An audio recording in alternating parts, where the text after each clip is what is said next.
Good morning, everyone, and welcome to day 2 of the Homes Within Reach conference. Thank you for joining us today at our Funding Land Bank session. We are very happy to have you here. Want to note that this session was actually voted on by Pennsylvania's land banks to have at Homes Within Reach as part of their December kickoff of the Pennsylvania Land Bank Network. This is the second session block today, and we have another session block from 1 to 2 p.m. We have 9 panels during that session, including topics on code enforcement, how to meet the unique needs of rural affordable housing, the Housing Alliance policy agenda, just to name a few. Tomorrow morning, we kick off at 10 a.m. with our affinity sessions. We have a great affinity session on land disposition strategies to turn blighted properties into housing for low and moderate income families. It's a packed panel with great experts and practitioners in Pennsylvania, and I hope you join us. Tomorrow afternoon, we also have session blocks from 1 to 2 p.m. and then from 2:15 to 3:15. We close out our conference with networking sessions from 3:30 to 4:30, which includes topic-specific Zoom rooms, including one on blight. While you are in the attendee hub, we remind you to virtually visit our sponsors, some of whom you can connect with personally through the portal. And throughout this session, feel free to send questions in via the Q&A box, which I believe is to the right of the video player. If you're watching the session in full screen view, you'll need to exit full screen view to see the Q&A box, and we'll respond to questions towards the end of the presentation. I am Andrea Menino, Senior Advisor, Policy and Practice at the Housing Alliance. Joining me today are Kim Graziani, Senior Advisor, National Technical Assistant from the Center for Community Progress, Sarah Toring, Senior Fellow from the Center for Community Progress, and Winnie Branton, Principal from Branton Strategies. I also just want to note that the PA Land Bank Network is an AmeriCorps project, and our AmeriCorps member, Chi-Hun Kim, is helping us today with the Q&A. So 2020, that was a challenging year. Due to COVID-19, we had to restructure our operations to ensure the health and safety of our staff and clients. We had staffing challenges, we had competing responsibilities, government budget shortfalls, and reduced in-person operations by all parties. Specifically regarding land banks, there were postponed and canceled tax sales and real estate market extremes.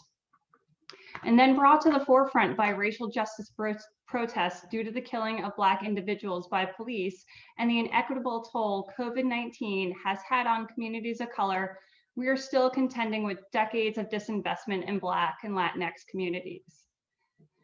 So even with all these challenges, I'm a glass half full kind of person. So how do we find opportunities within these challenges? So to start off, I think this year has helped many recognize the challenges faced by people of color in our communities, which means we have more support and more resources to dedicate to equitable community development that is meant to uplift all and not just a few.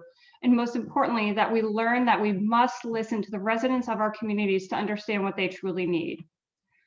Our governments have received federal stimulus funding in response to COVID-19. So how can we use that funding equitably to help our communities now in their time of need and build them up for the future for longer sustainability? We have an incoming federal administration that has housing as a priority and recognizes the vast inequities in our communities and wants to address them. Due to staying at home and close to home, there's a heightened awareness of the importance of our built environment and green space. And as we addressed yesterday in our afternoon plenary, there's greater recognition that housing is a social determinant of health, and this has brought forth new initiatives to bridge the gaps between health, housing, and community organizations. So now specifically for this session, after looking back at last year and what we might be able to achieve in coming years, we will be covering funding challenges and opportunities. We'll provide a quick refresh of funding financing authority for land banks. We will go over how to attract revenue and manage costs. We'll discuss available funding sources for Pennsylvania land banks.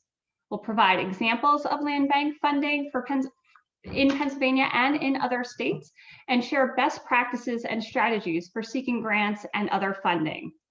So now it is my pleasure to turn the presentation over to Winnie Branton. Winnie? Thank you, Andrea. It's great to be here today with members of the newly formed Pennsylvania Land Bank Network and other attendees of the Homes Within Reach conference. It's been my pleasure to work with the Housing Alliance over the last 6 years to explore and implement land banking in communities across Pennsylvania. And one of the first questions that is always posed when I go into a community for the first time, and actually it's posed repeatedly even on later visits, is how do we fund land banks?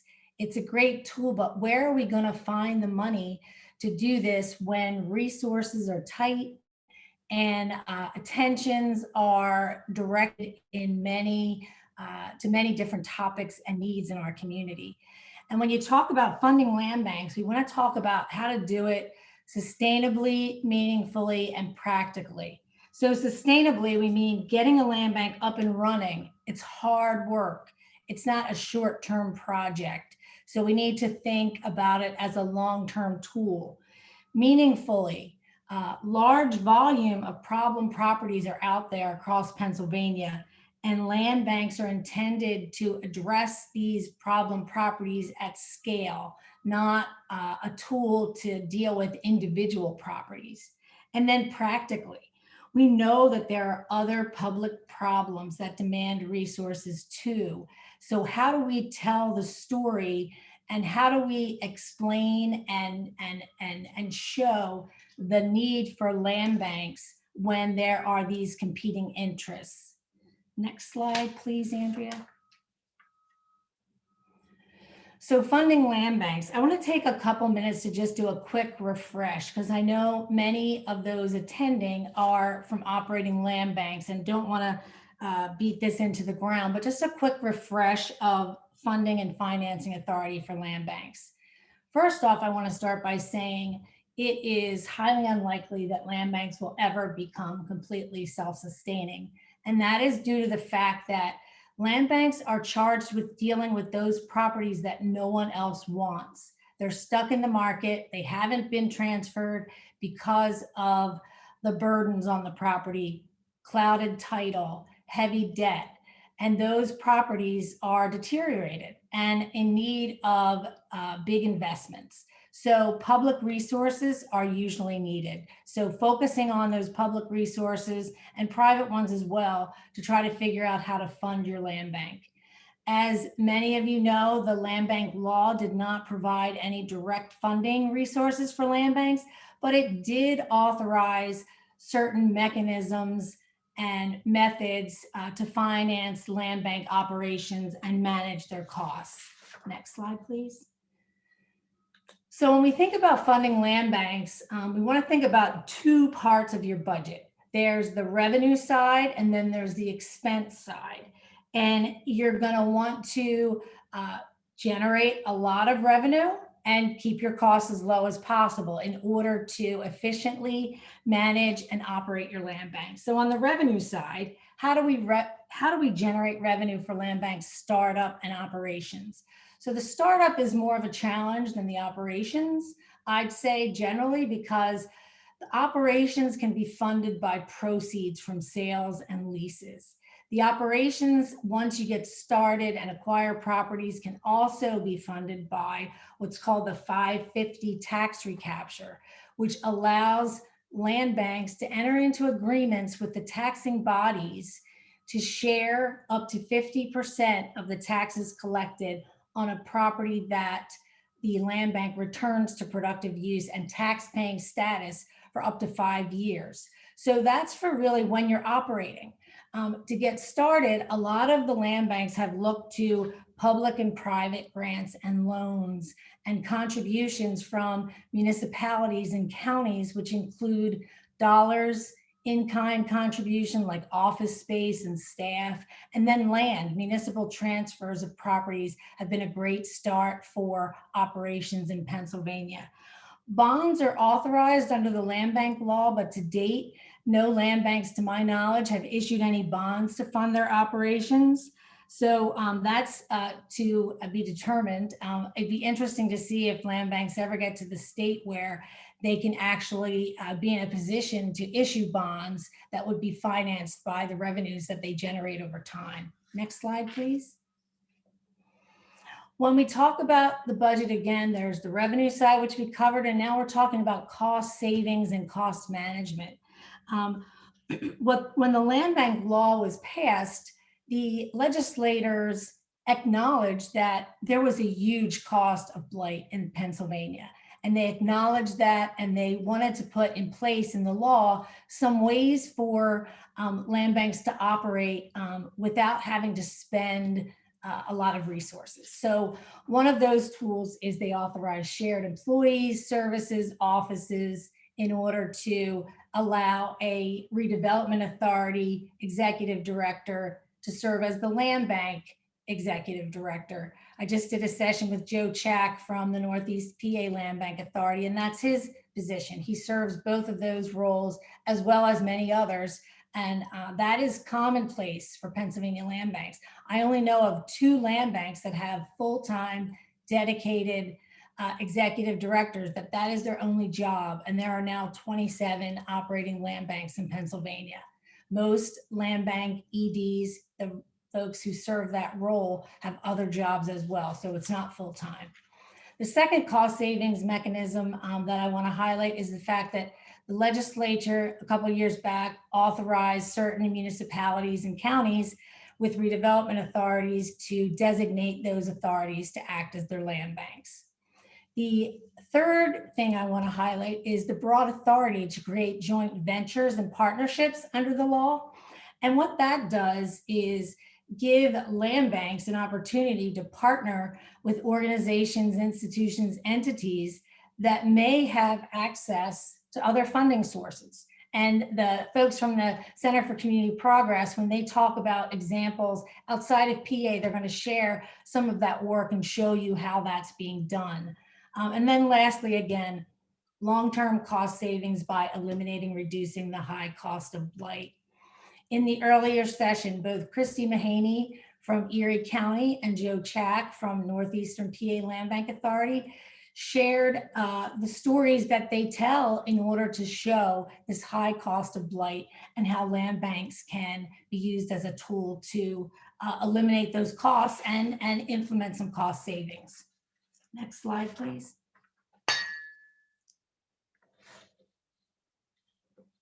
Earlier in December, the Housing Alliance hosted a meeting of the Land Bank Network. And this is one of the slides from that presentation where we took a look at budget snapshot of 2019 from 11 land banks and looked at how many land banks were using that funding source. And when you look at this slide, you see there's some useful indicators, and you see that what we've learned is that more funding equals more repurposed properties, right? That's not rocket science. The more resources you have, the more properties you'll be able to acquire and then either rehab and transfer out, hold for later use, or transfer to a new owner who will do those renovations, rehabilitation services, and have that property come back into productive use for housing, for green space, for business expansion. Here, the one thing I want to point out, there's second on this list is philanthropic funds. And that was a surprise to me when I saw that 6 land banks had actually received dollars, private philanthropic funds to support their operations. The other thing you want to not forget is that land banks can also accept property donations. So that is another part of the philanthropy and the private donations that you want to focus on. Here you can see that the largest, from these 11 land banks, the largest source of funding was from gaming funds, local share accounts. Only communities that have casinos can access those dollars, so it's limited. The Act 152 demolition funds, I'm going to speak about in a couple of slides ahead. Property sales and the dollars recovered from that was really a surprise to me as well, to see that 11 land banks in 2000 had Property sales proceeds over $300,000 as part of their budgets. The other part of this slide that surprised me was to see that there were 6 sources of funding that were more than $100,000 in the 2019 budgets of these 11 land banks. And to understand that and see where land banks are getting their funding, so that if you're at the starting line, you can see from the experience of these other PA land banks, where did they go for their funding? How did they begin operations? And what did they use to get their work off the ground? On the grant side, when we talk about even local share grants and fair grants, there are many grants listed in this list. You have to keep in mind that these grants are competitive. There are many more applicants than there are funding availability. So you need to really tell your story and how your work will impact that community and achieve the purposes of the grants for which you're applying. And we're going to talk a little bit more about that later in these slides. Next slide, Andrea. So as you can see from the last slide, one source of funding is not going to do it. So it's important that you understand back your funding and to go to all available resources. And in fact, in many of the purpose statements for land banks, you'll see that the purpose says we're going to do this work using all available resources. I serve as the interim administrator for the Pottstown Borough Land Bank, and that always struck me as very important to remember that it's not like we're creating this new entity that's going to be sucking resources from local government and building up this giant bureaucracy. The idea is to take what we have where we are and use it to the greatest extent possible in order to do the work and the purpose that land banks are there to serve. Next slide, please. So for those who are part of the land bank network, Andrea and Chihan have worked to create a 3-page document that's going to be shared after today's event that goes through a host of sources for land bank funding. And I want to just mention a couple of these and then follow up on the remaining slides to talk in detail about some of the funding sources. But when you look at this list, you can see that there are particular project types that funding sources are attracted to or that you will be eligible for if you apply. And the award types are also different. The timeline and the applications are also different and vary. And land bank eligibility to submit a loan without other partners is also a factor that you want to keep in mind. So when I look at this, I think to myself, okay, there's all these sources out there. Where does it make sense for me to focus my effort? Because otherwise you disperse your attention and you need to really be strategic and tactical when you're looking at sources of funding. Because again, very competitive, different timelines, different eligibilities, and different priorities from the funders. And Andrea had mentioned at the beginning the impact of COVID. For many of these grant programs, there are not yet deadlines or dates for funding or even certainty about funding coming up in 2021. So it will require you and your partners and the Housing Alliance as a leader here to share dates and new information as it becomes available. So I'll give an example of one of these, the Blight Remediation Program. This program was, for this past year, a surprise to many land banks. It wasn't expected. Applications were due in July. I saw yesterday that the Commonwealth Financing Authority has a meeting coming up on January 19th. So I was curious, is that a meeting where these grant awards are going to be made? So I reached out to CFA to see if it's on the agenda. The agenda hasn't been posted yet, but this is the kind of follow-up that you may need to do for these land bank grants.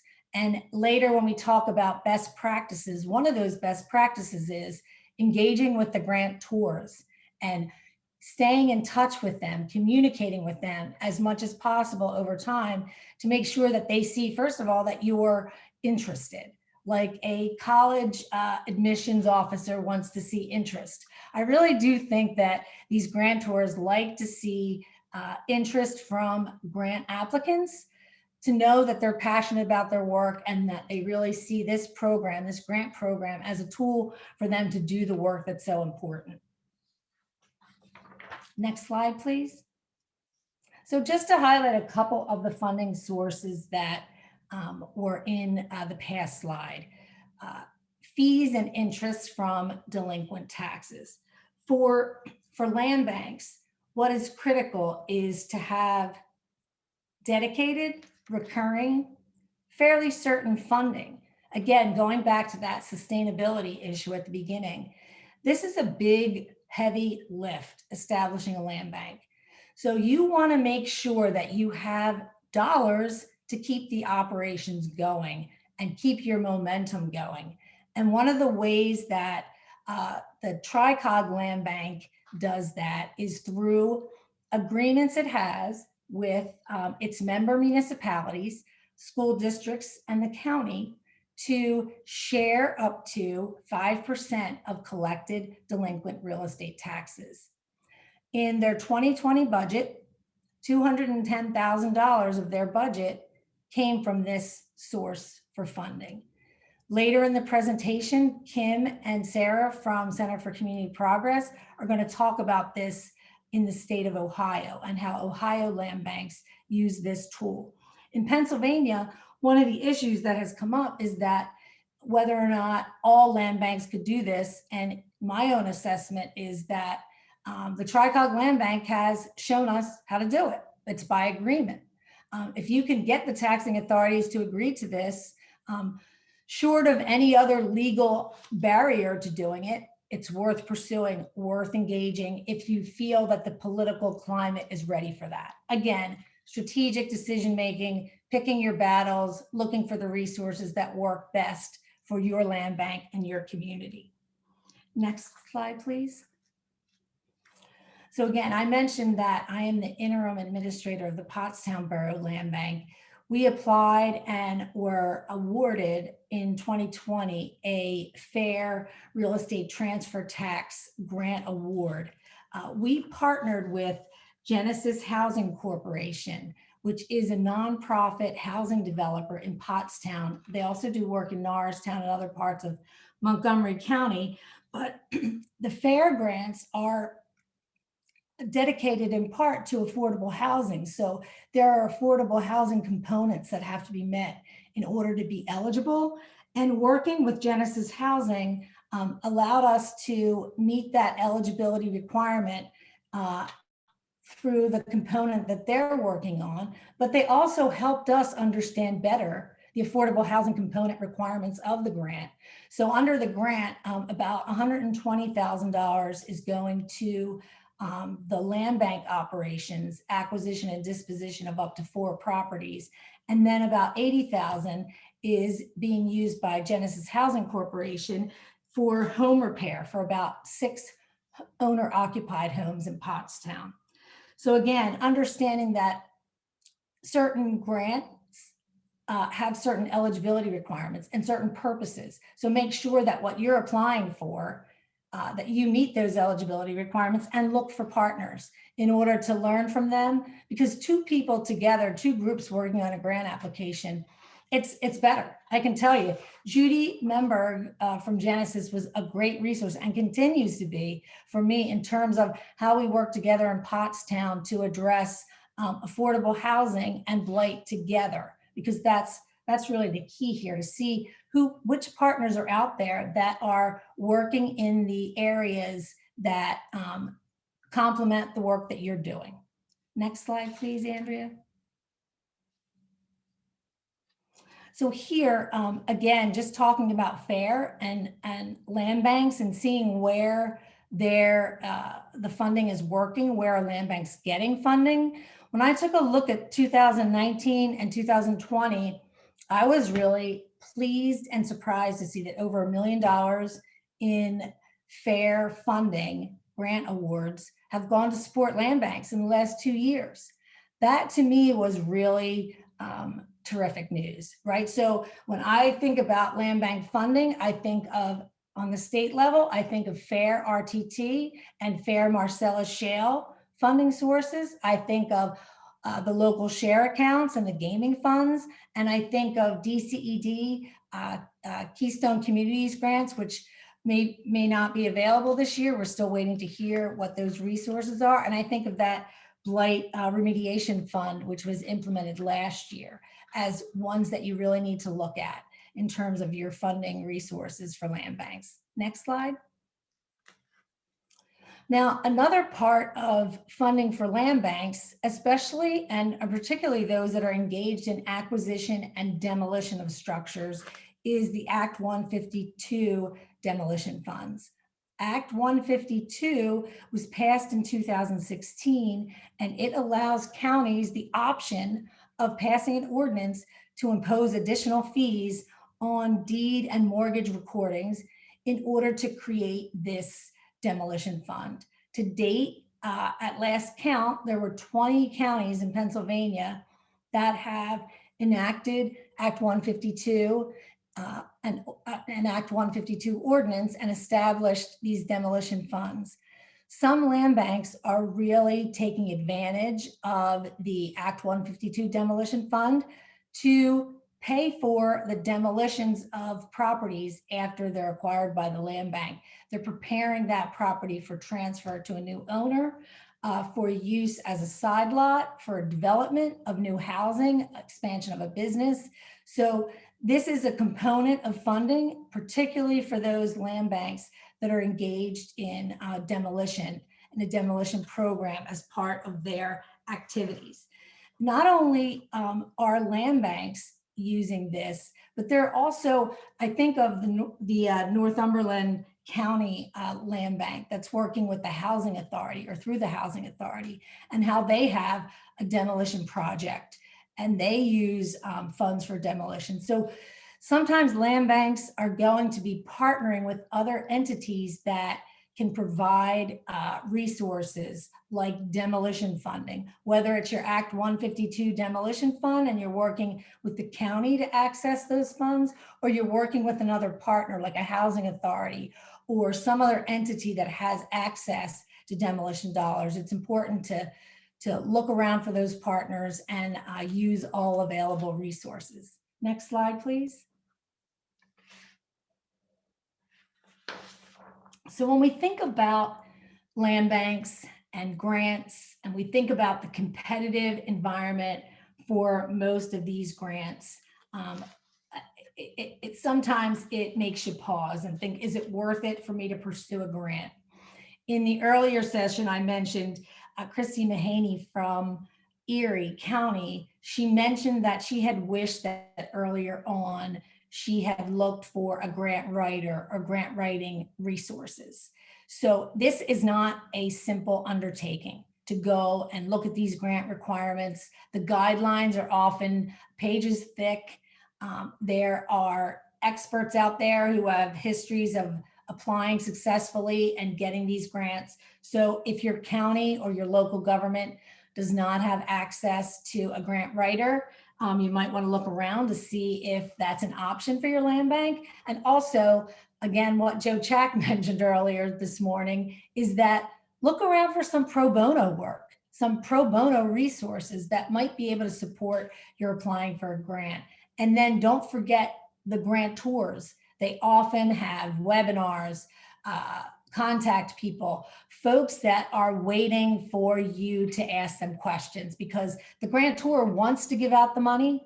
The grantor wants the projects that are funded to be successful. So if you put yourself in the position of the grantor, think about what you'd be willing to do. You'd be willing to share how to get your application together. You'd be willing to share some stories about prior grant awards, what the priorities are, answer questions about guidelines that are issued. I found that to be the case across Pennsylvania. For all the agencies issuing grants, I've never been left without an answer to a question about a guideline. So when you think about grant considerations, you want to think about, is this right for my organization? Is it right for my project? And do I have the resources right now in order to apply for this grant? Next slide, please. So strengthening your grant application, again, I think about the blight prevention or blight mitigation fund that just was implemented last year, that new grant. And one of the requirements was that in order to apply for the big dollars, you had to have already had a blight plan in place. So you want to make sure that your project is aligned with a local blight plan. You want to get your letters of support early and get many of them. You want to share information about the project with your local elected officials, ask for their support. And most importantly, you want to make sure that you're demonstrating in your grant application the impact of the award and how you're going to use that award to leverage additional funds, private and public. For demolition and development fund projects, the project should be at or near shovel ready. Site control is also a big issue. Some grants require that you already own the property before you can apply for the grant. So know what those requirements are and make sure that your project aligns with eligibility requirements and the purposes for which the grants are going to be awarded. Next slide, please. For the application checklist, Andrea worked very hard to put this list together, and I use it now all the time. It's critical that you have this checklist ready if you're applying a grant.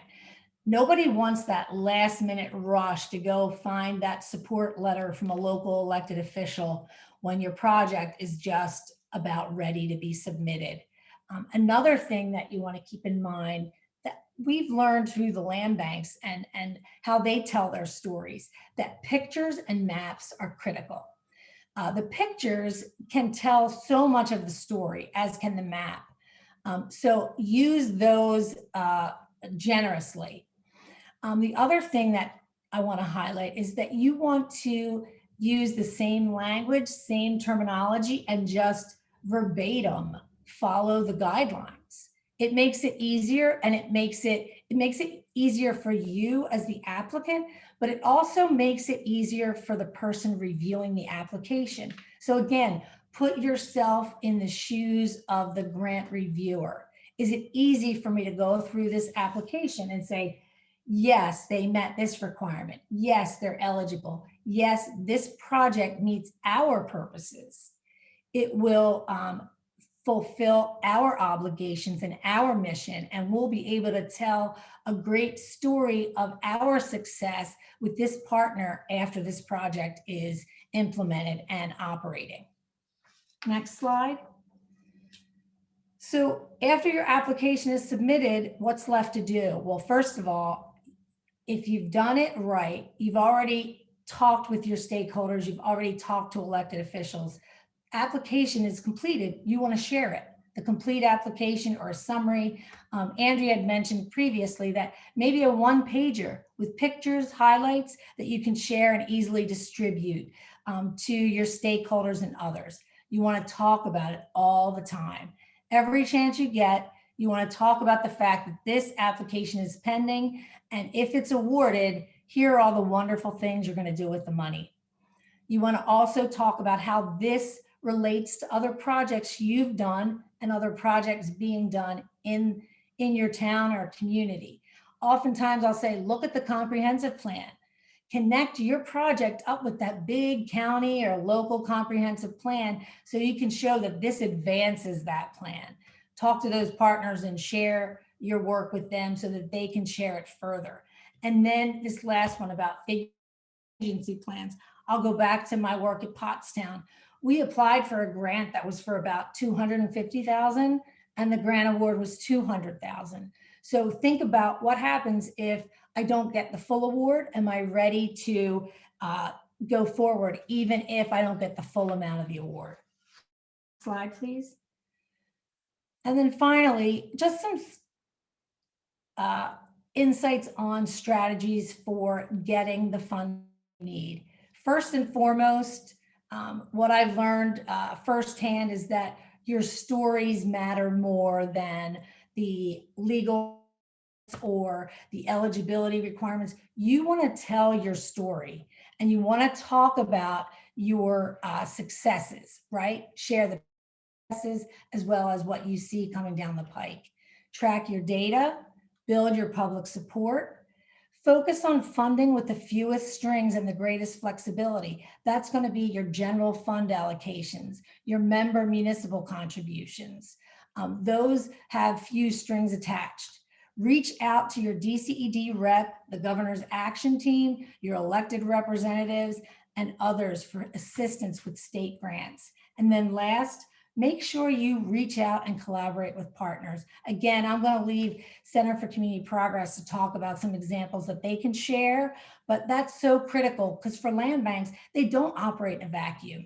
They, as an entity, they require partnerships, collaborations at many levels. So use those partnerships that you're already developing in order to get the funding you need to be successful as a land bank. So with that, I'm going to end and pass it back to Andrea.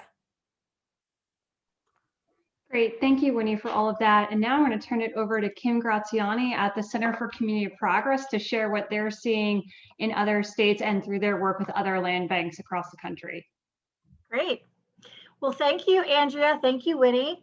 Pennsylvania is very lucky to have both of you in the Housing Alliance. And on behalf of the Center for Community Progress, although we are a national organization, we are just really thrilled to continue working with Pennsylvania and to continue building on this sort of exciting journey and evolution of land banking in the Commonwealth of Pennsylvania.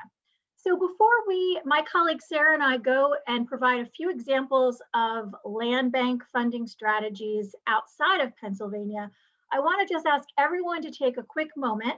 And as Andrea stated in the beginning of the meeting, that think about questions that you have from Winnie's section, right? Just take a moment. And if you have any burning questions, things that Winnie has shared, just really take a moment to put that in the Q&A box before we move forward to this section. So I think that Pennsylvania is not unique, first of all, in having one of the biggest challenges being funding, right? This is an issue everywhere. The only land banks that we have spoken to across the country, and we have had the privilege of working with almost all 220 operating land banks in some way, shape, or form over the past 10 years, Ohio is the only state where land banks say that funding isn't the biggest challenge. And we'll sort of go into why the Ohio land banks don't say that. It's also, as Andrea mentioned in the beginning, right now, thinking through, getting funding, given all of the other challenges that are facing everyone, including local governments, land banks, and otherwise, it's very daunting, right? To really think about how this challenge is manifesting right now. However, when we really think about what are some of the most successful land banks doing in terms of funding across the country, they're getting at least a small pot of money from their local government partners. So the first slide we're starting with is talking about the local government contribution. So this could be your local county government, city government, municipal government, your other taxing bodies. And obviously, I think everyone on this call knows why that's important. It presents a level of buy-in that's a little bit different than your sort of IGA agreements, right? It gives people skin in the game. It also, when you make the case to local governments about how much doing nothing costs, right? When we really think about the costs for the properties that land banks take and steward and put back on the tax rolls, it truly is a cost saving, right, to your local government partners. So I just offer this as a little exercise, right, for folks to contemplate. You may have already done this, but again, I think it's a little bit overwhelming at times to think about calculating all of the costs in your given community. But can you think about 10 properties that either your land bank has already acquired or 10 properties that various people in your community know the address offhand, know who the owner is, know that somebody has walked away, and take a moment to calculate the costs that local government has paid over the past 3 to 5 years, right? Costs for fire and police, costs for your housing and building code enforcement staff to write up the notices, to do abatement, to remove trash, to board up, to do all of that, to show up at court. Those are all costs that could be saved, right? And then the third part is the lost tax revenue. This is tremendous, right? When you think about the lost tax revenue for this specific property, but also how this property has also impacted lost tax revenue to adjacent properties, right? We have seen property values go down when there's sort of that one really irresponsible property owner on that block. So to not just think of that individual lost property taxes for that property, but also really looking at the cumulative effect. And think about how much it's going to cost your land bank, right? Or it did cost your land bank to acquire and maintain that property over that same period of time to 3 to 5 years. And then lastly, estimating the future tax revenue, right? When he talked about, and I know many of you are taking advantage of that 550 tax recapture that is included in the Pennsylvania Land Bank Act. But when you put all these numbers together, again, even just taking 5 to 10 properties and really showing the pictures, right? While this is more of an economic case to make, we all know, and when he talked about this, the importance of storytelling and really incorporating sort of that qualitative impacts of these properties. We have walked land banks through this exercise. It has not taken all that much time, and the impacts and the reactions have been absolutely incredible. Next slide, Andrea. So now we're going to sort of give an example of a land bank that has taken this exercise to another level, right? So while it is incredibly powerful to look at 10 properties, right, and the impacts, when you actually take it to that next level and look at from a citywide, countywide, municipal standpoint, this is really where people's breaths kind of get taken away, right? So we had the pleasure of working with the Lucas County Land Bank, which is in Ohio. Their main targeted geographic area is the city of Toledo. And we worked with Dr. Dan Imaglock from Georgia to help make some of these calculations. And I mean, really, this speaks for itself, right? The cumulative values of costs imposed by vacancy and abandonment in Toledo, over $98 million, right? You'll see some of the actual sort of projections, right? So they looked at all of the what we call distressed vacant properties in the city of Toledo. And what they actually analyzed and valued the loss is that anytime there's one of these properties, that's usually the targeted inventory of a land bank, it actually reduces the aggregate value of adjacent homes by within 500 feet by a total of $50,000. That's what we're talking about when we're talking about that local tax revenue. We've done this in some other communities. We actually did it in Pittsburgh, Pennsylvania. I know that Ann and her team have done a cost of blight study for their municipalities in Allegheny County. We've also worked with the city of Atlanta to do this. There's different ways of doing that. I know it can seem a little bit complicating and daunting, but we do encourage you all to at least start small with the sort of targeted properties and think about looking at some of these other reports that are on our website to see if you can do this to a higher level in your own community. Next slide. So this is the Mecca, right? Is what is the sort of gold standard, best practice, whatever your religious connotation is that you sort of bow down to, right? And this is Ohio's Delinquent Tax Assessment Collection, what we call DTAC. And why this is so important and is really a best practice is because it is legislated dedicated funding, right? When he talked about the incredible work that the Tri-Cog Land Bank has done in getting this right from their members voluntarily, which is a true testament, right, to the relationships and the trust that they've built and the value that they've shown to their members. However, it's also really nice to have this legislated, right? And in Ohio, This was actually legislated and included in the land bank enabling legislation that was passed in 2009, right? And while the Pennsylvania Land Bank Act has already been passed, I just encourage you all to think about there's always ways to go back and to improve on this legislation, right? And given all of the work of the Housing Alliance and experts like Winnie, who have just been so helpful in working alongside of you, and you all obviously teaching all of us, I think there's a real case to be made to maybe revisit this, right? In sort of a statewide perspective in Pennsylvania. But basically, it's very similar to what's been talked about. So all of the delinquent taxes that are collected, that includes the principal of the delinquent property taxes, penalties, and interest, are collected in this separate fund. 5% annually of all that's collected is essentially given to the county treasurer, right? The county tax collector. That county treasurer tax collector can give up to 5% of those total funds to the land bank in their county. Land banks in Ohio are at the county level, and that's exactly how delinquent taxes are collected, right? So we think about how land banks are created in most communities, it's based on the sort of geographic area by which delinquent taxes are collected. To put this into perspective, for Cuyahoga County, where the city of Cleveland is located, $7 million a year.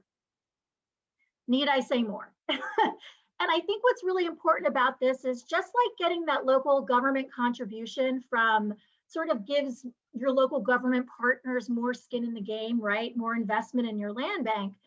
This type of dedicated funding in Ohio, most land banks will say it has enabled us to take risks that we never would have been able to take, right? Responsible risks. You know, trying out a pilot project, hiring someone to be the director of community engagement, right? To truly be on the ground and engage those communities and residents that are most impacted by vacant and abandoned properties. This has really been a game changer. Next slide. So the other really incredible funding example that we wanted to share is getting funding for specific programs, right? We all want the flexible general operating support, right? That's what all of us want, whether a land bank, a nonprofit, or otherwise. But we wanted to give an example of a program from the Detroit Land Bank called Rehabbed and Ready, which I think is really important, and there's sort of three key takeaways. So this is a program that basically carefully selects publicly owned structures that are owned by the land bank. And if they are in targeted communities where there is a little bit of stability, right? There is some value in the property, and they really need more comps, right? More sales of properties to increase the property values, they automatically go into this Rehabbed and Ready program. So one, they have a diversity of funding sources, which we all know any kind of program or organization that has more than one funding source, the more sustainable it's going to be in the long run. So they have funding from their local CDFI, from banks, and from philanthropy. Essentially, they average and they cost out the selection of properties where they know it's going to take approximately $100,000 for the construction cost of this property. They have a $2 million revolving loan fund that is funded by Quicken Loans. That covers the construction costs. Generally, the properties that they put in this program are able to sell for $80,000. That still leaves a gap, right? So what they use to fund that gap is actually a combination of the CDFI, philanthropy, and other bank funding. That $80,000 for that sales price automatically goes back into that revolving fund, right? So there is a constant flow of revenue. So there's one, the diversity of funding, two, a careful selection of which properties fit this program, but three, they also have been able to build sort of their capacity and scale. And as we all know, the ability to sort of rehab properties and sell them in ready shape, you need contractors. So the more that you have properties that are at scale and you get contractors who are reliable, they have at any given time about 7 different contractors, right? General contractors, asbestos contractors, abatement, foundation, sewer, and then selective demo contractors. as they continue building, again, this capacity and the numbers, they've really built a very strong foundation of contractors that they rely on to do this, to keep their costs down. I'm going to hand it over to my colleague, Sarah, to finish up with the last few slides and examples. Thank you, Kim. So I wanted just to lift up a couple of words that Winnie shared and repeated several times, which is the word partnership. And also want to lift up one of my favorite words to describe a lot of land banks in the country, which is scrappy. We've given you some wonderful examples of some relatively large land banks, right? That is many of the land banks in Ohio, who are large in part because of that dedicated revenue. Detroit, certainly powerful example. And I would also describe Detroit and the Ohio land banks as scrappy. But some of the privilege I've had over the last decade is working with very small land banks all over the country who might start doing 1 or 2 properties a year and grow into a very deep and critical part of the constellation of partnerships in their communities that are trying to eat this elephant of vacancy and abandonment and neighborhood distress. So just want to share with you a few examples and also some emerging examples that I'm seeing that might be of interest to you. So a lot of these smaller land banks, when they're trying to determine, gosh, where is a place where we can generate some revenue to cover some of our operations, they look 2 places. One, their existing land bank law. What are the powers in the law that animates our land bank? And 2, what kind of skills and relationships do our particular land bank leaders have? So one example, the Metro Atlanta Land Bank. In 2009, y'all might remember things economically were pretty tough then. And the Metro Atlanta Land Bank looked at their statute and said, well, gosh, we have the power to hold property tax exempt. We are surrounded by nonprofit partners who have a lot of land, but all of their funding has dried up as the economy has tanked. Could we hold land for these nonprofit partners to help ensure they don't lose it, to help ensure they don't go under, while those nonprofit partners gather financing, stabilize, etc.? So the land bank created, the Metro Atlanta Land Bank created the first depository agreement program in the country, where simply put, nonprofits can deposit land into the land bank, where the land bank will hold that property tax exempt for an agreed upon period of time, usually somewhere between 2 and 4 years. The land bank will charge that nonprofit enough money just to do the maintenance on the property. But remember, it's probably going to be cheaper for the land bank to do that because they're using economies of scale, and also a small fee for the deposit of the land in the range of $500 to $1,000 a year.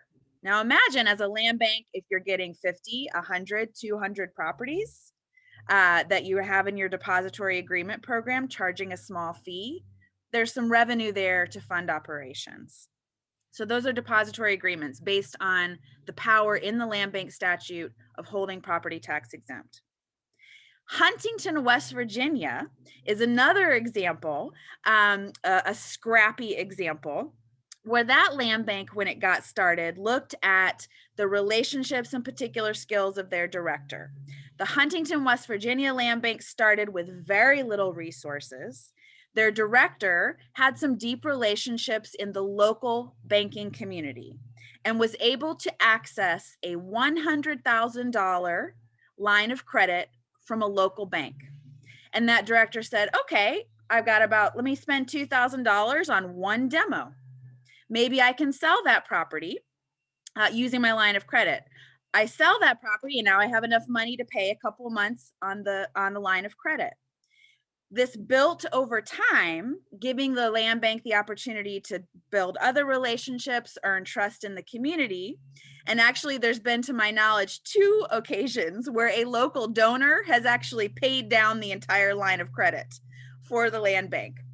allowing them to generate and access deeper lines, low interest lines of credit from local banks. Next slide, please, Andrea. Some emerging programs that I'm certainly watching closely, both in terms of COVID-19 and the time that we are living in. Where I work in the country, housing affordability is a big challenge and something a lot of folks are talking about in urban areas, in rural areas. Communities are increasingly exploring housing opportunity bond funding. Atlanta just passed $50 million in housing bonds. It will go up to $100 million likely this summer. The Land Bank is a publicly identified key partner in that bond program. That is going to open up a deep amount of funding for the Land Bank to participate in the housing affordability progress in the Atlanta area. I'm looking at that same kind of funding in communities, particularly in the Southwest, but I'll be curious to see if those sorts of bond projects open up throughout the country. Secondly, land banks increasingly are exploring using their expertise of their staff to partner more deeply in development projects. So land banks, both small, we're going to rehab 2 houses this year, partner with some local developers. I sent you a link here to the Dublin Land Bank, tiny rural land bank in Dublin, Georgia. And then there's also some land banks that are exploring even multi-million-dollar lines of credit with local banks to help provide gap financing to larger development projects for the land bank to participate even as a co-owner and generate revenue that way. Next slide, please, Andrea. I know we're running a little short on time. Lastly, just wanted to highlight a couple of really special programs that I'm excited about. Land banks, once they get property, turns out those properties aren't free to take care of. Many thousands of dollars, right? Both to get the properties in line with code and to take care of them over time. Those maintenance costs are a deep challenge for many land banks. Again, leading with the Huntington Land Bank, but now the Omaha Land Bank is really going to dig into this process. I'm watching partnerships where philanthropy is funding existing nonprofits that serve returning citizens, folks who are coming out of incarceration, returning citizens who want to learn how to do land maintenance, right? So I'm seeing philanthropy and some even state grants fund a nonprofit that wants to work with returning citizens, job training, wraparound services to maintain land bank property. Which can directly result in savings to the land bank. The land bank is then also able to serve as reference for these folks as they return, find new jobs, and oftentimes land maintenance jobs are certainly jobs with living wages. We're talking about tree removal. I don't know if any of y'all have had to deal with that. That is not for the faint of heart. And there is real livable wages to be made in doing this kind of work. So I'm excited about this. Again, here the funding goes to the nonprofit, not the land bank. But the land bank is benefiting directly by being able to reduce those maintenance costs. So with that, I will turn it back to Andrea. Thanks for giving us a chance to share some scrappy examples with you. Great. Thank you, Sarah, for all of that. There's a lot of information that Winnie, Kim, and Sarah just went over. And I know a lot of it I still need to digest, especially those out-of-state examples that some of us might not be familiar with. And we're trying to figure out how do we do something like that or something similar here in Pennsylvania. So if you have any questions, and obviously we're running out of time here, please feel free to contact us directly. Happy to, respond to emails after the conference. But I do just want to throw one very quick question out to our presenters. Winnie said it's starting off, land banks can't be self-sustaining. So then my question back to that, well, how do we convince people that land banks then, I know all the useful tools, I'm in the industry, but how do you convince others that investing in a land bank is worthwhile if it can't be self-sustaining? And how do you show that in a budget? So I could jump in first. I mean, I think it really goes to one of the first slides, which is making the case, right? Is that this problem did not start overnight, and it's not going to be solved overnight. And again, I think particularly given the current challenges and pressures and costs associated and potentially decreased taxes that are collected this year. I think a lot of this is really going to hit head on, right, to our local government partners this year. However, I think saying that these costs continue to accumulate, and by doing nothing actually does cost local governments a lot of something. And that's the key, is just continuing to make the case of the value that the land bank brings, but also the fact that they need funding to be able to do that, period. I think as they are able to build that trust, and I think Sarah, this is the example she made about these emerging case studies, which is as land banks continue to build their capacity and trust, other funding opportunities, programmatic partnerships come to fruition, which we've seen it happen all the time across the country. And it's already starting to happen in Pennsylvania. I would just add that, choose your timing correctly, right? When you're going to tell your story. Right now, there's, at least in the county where I live, there's a lot of focus on COVID and getting the vaccinations out. So you might not want to go to that county council meeting the night that everybody's focused on a hot topic to talk about land banks. So just pick your timing and tell your stories and share your data would be what I would offer. Great, thank you both. And so in interest of time, we are going to wrap this up. I want to thank everyone for attending today, for the land banks in attendance. Be sure to check out the PA Land Bank Network Resource Hub and look for communications with us through the Land Bank Network listserv. For everyone else, you can actually find a ton of information about land banks and blight remediation in Pennsylvania at the website pablightlibrary.com. That's pablightlibrary.com if you want to find some more information. I also want to give a huge thank you to Kim, Winnie, and Sarah for their expertise.